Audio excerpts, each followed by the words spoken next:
অনেকে বলে রাতে আয়না দেখা ভালো না, তাকে আদর্শত্ব ও কোরআন হাদিসের যুক্তি পেশ করুন। এটা কোনো আয়না ব্যবসায়ী মাসালাটা বাইর করছে মনে হয়।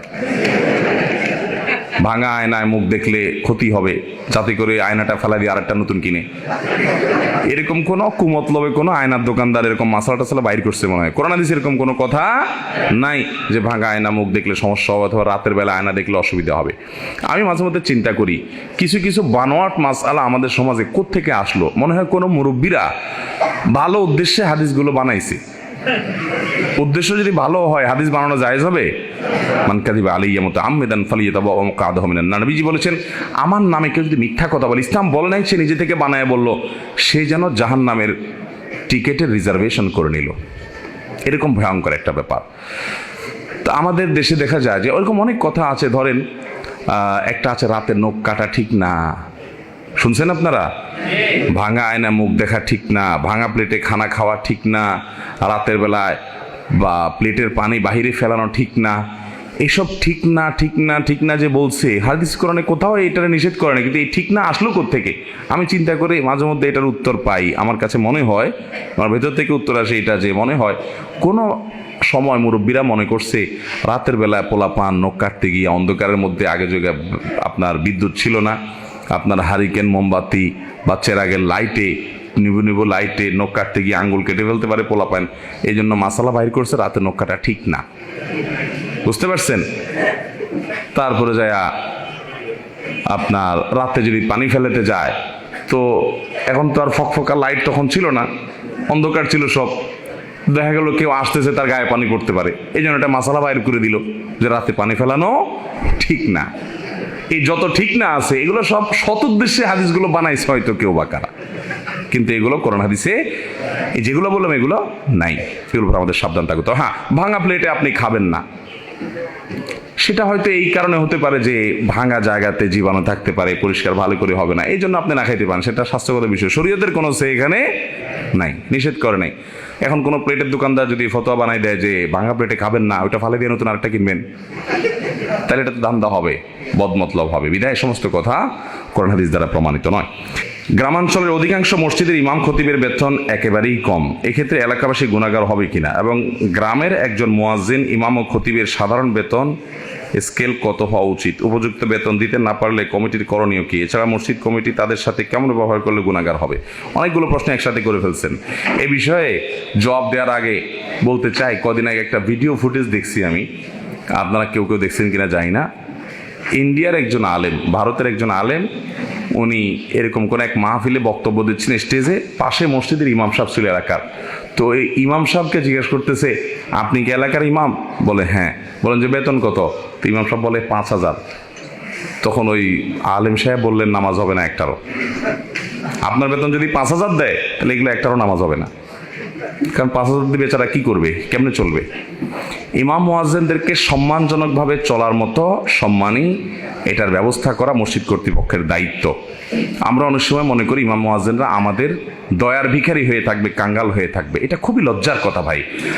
আপনি কার পিছনে নামাজ পড়বেন, আপনার রুচি কি, সেটা নির্ভর করে আপনি তার সাথে কেমন আচরণ করছেন তার উপরে।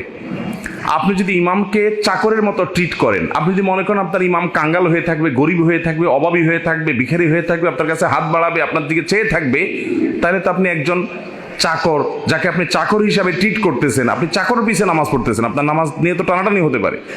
নামাজ তো পড়বেন ইমামের পিছনে, ইমাম মানে তো নেতা, তাকে আপনি নেতা বানাবেন, নেতার মতো করে তাকে রাখবেন, সেই মানসিকতা থাকতে হবে। বেশিরভাগ মসজিদগুলোতে এগুলো নেই।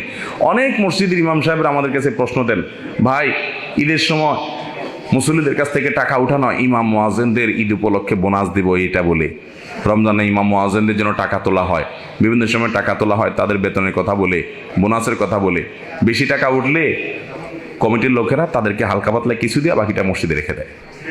সম্পূর্ণ গুনাহ হবে এবং নাজায়েজ হবে, এটা জায়েজ নাই। ইমাম সাহেবদের বেতন স্কেল কত হবে? একটা সমাজে যেখানে মসজিদ সেখানে সম্মানজনকভাবে তার বেঁচে থাকার জন্য যা দরকার সেটা দিতে হবে।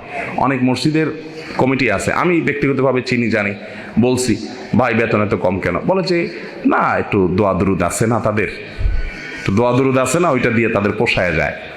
এটা হলো এই হোটেলের কর্মচারীদের মতো আর কি। গতকাল না পরশু কক্সবাজারে এক হোটেলের শ্রমিকরা আমাকে ধরলো, ভাই মালিক দেখি আপনার ভক্ত, আপনার সাথে ছবি টবি তুলতে আসলো, হানতান এই বেটা কোটি কোটি টাকা কামাই করে, আমাদের টাকা পয়সা ঠিক মতো দেয় না।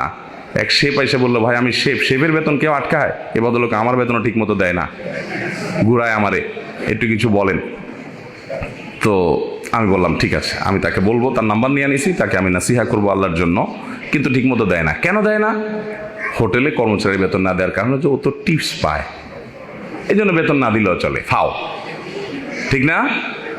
তো আপনি ঠিক ওই হোটেলের কর্মচারীর মতো করে আপনার ইমামের ব্যাপারে চিন্তা করছেন কি, উনি তো হাদিয়া তোফা পায়, একটু দোয়া দরুদ পড়ে পয়সা করে কামায়, অতএব বেতন কম দিলেও চলে। এগুলো খুব নিকৃষ্ট চিন্তা। আপনার ইমামকে এমনভাবে আপনি বেতন দিবেন তিনি সম্মানজনকভাবে চলতে পারেন এবং কারো কাছে তার হাত পাততে না হয়, না হলে আমরা গুনাহগার হব। মসজিদ কমিটি ঠিকমতো দায়িত্ব পালন না করতে বলে তারা সরে যাবে, কিন্তু তারা এরকম কোনো কাজ করবে না। অনেক মসজিদ কমিটির লোক আছে, আমি ঢাকার অনেক মসজিদের কথা জানি, লক্ষ লক্ষ টাকার পাহাড় অ্যাকাউন্টে আছে, কিন্তু স্টাফদেরকে দিতে রাজি না। আসলে টাকার নেশাটা এত ডেঞ্জারাস, সব জায়গায় পয়সা পয়সা করতে করতে নিজের টাকা যেরকম আল্লাহ জামা আমালাহু আদাদা শুধু গনে আর একত্র করে, মসজিদের দায়িত্ব পাইও টাকার পাহাড় করে। কিরে ভাই, তোমার টাকার পাহাড় করতে বলছে এই ব্যবসা প্রতিষ্ঠান? মসজিদের উন্নয়নে ব্যয় করো, স্টাফদের জন্য ব্যয় করো, এই মানসিকতা থাকতে হবে। আলহামদুলিল্লাহ আমরা আমাদের আসুন্নাহ ফাউন্ডেশনের যারা স্টাফ আছে, আমাদের মাদ্রাসায় যারা স্টাফ আছে, আমরা তাদেরকে সমাজে অন্য যে কোনো মাদ্রাসা এবং সাধারণ দিনই বা চ্যারিটি প্রতিষ্ঠানের চাইতে তারা যেন ভালো থাকতে পারে সেই চেষ্টাটা আমরা করি। আমরা যারা পরিচালনার সাথে আছি, আমরা কেউ পকেট মানিও নেই না, কোনো গাড়ি ভাড়াও নেই না, তেল খরচও নেই না, চায়ের টাকাও কেউ নেই না, কিন্তু স্টাফ যারা আছে তারা যেন সম্মানের সাথে, বিশেষ করে শিক্ষক, মাদ্রাসার, মসজিদের, তারা যেন ঠিক মতো চলতে পারে সেই চেষ্টা করি। এই জন্য আমাদের সবার উন্নত চিন্তা থাকতে হবে। আপনি কি চাকরের পিছনে নামাজ পড়বেন না নেতার পিছনে নামাজ পড়বেন? এটা নির্ভর করে আপনার আচরণের উপরে। আপনি যদি ইমাম সাহেব করেন, এই ইমাম সাহেব আপনার না বলছি এটা করতে, তাহলে তো লোকটা আপনার চাকর হইলো, তাহলে আপনি চাকরের পিছনে নামাজ পড়তেছেন। আপনার রুচি কি? আপনার রুচি হওয়া উচিত আমি ইমামের পিছনে নামাজ পড়বো, নেতার পিছনে পড়বো, তাহলে তাকে নেতার মতো সম্মান দিতে হবে। শুধুমাত্র ইলিম আছে তার কাছে, বেচারা হয়তো সদ্বুদ নাই, আপনার মতো এত শেয়ানা পাবলিক নাই, একটু সহজ সরল, কিন্তু লোকটার মধ্যে ইলিম আছে, সে আপনার চাইতে আল্লাহর কাছে অনেক বেশি মর্যাদাবান। ইয়ারফাউল্লাহুল্লাযীনা আমানু মিনকুম ওয়াল্লাযীনা উতুল ইলমা দারাজাত। ইমানদারদেরকে আল্লাহ অনেক মর্যাদা দিয়েছেন, কিন্তু যাদের ইলম আছে, আলেম, তাদের মর্যাদা অনেক বেশি। আল্লাহ তাআলা আমাদের সবাইকে উলামায়ে কেরামের মর্যাদা দেওয়ার তৌফিক দান করুন।